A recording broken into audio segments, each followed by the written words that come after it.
السلام علیکم سامعین، 7 شعبان المعظم اور 27 جنوری ہے۔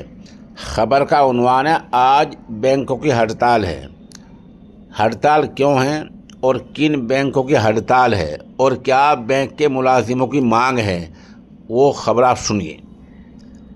بینک یونین کی مانگ یہ ہے کہ ہفتہ بجائے 7 دن کے 5 دن کا کر دیا جائے۔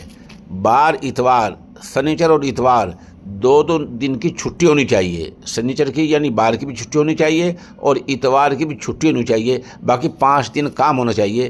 بینک یونین کا کہنا یہ ہے کہ یہ مانگ کافی مدت سے چل رہی ہے لیکن کوئی حل مسئلے کا نہیں نکل رہا ہے۔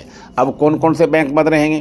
یہ بینک بند رہیں گے: state bank of India, Punjab national bank, bank of Baroda, Canara bank, union bank of India, Indian bank, overseas bank, UCO bank, bank of Maharashtra اور پنجاب اینڈ سندھ بینک، یہ بینک بند رہیں گے۔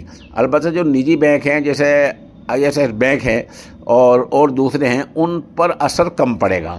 اس طرح آپ کا جو موبائل سے لین دین ہے اور انٹرنیٹ سے جو بینک کنیکٹیوی ہوتی ہے، اگر وہ جاری رہتی ہے تو وہ لین دین بھی چلتا رہے گا اور ATM پر بھی اثر پڑ سکتا ہے۔ پھر بھی آپ مقامی طور پر اگر بینک میں کچھ کام جانا چاہتے ہیں تو پہلے فون کر کے پتہ کر لیں۔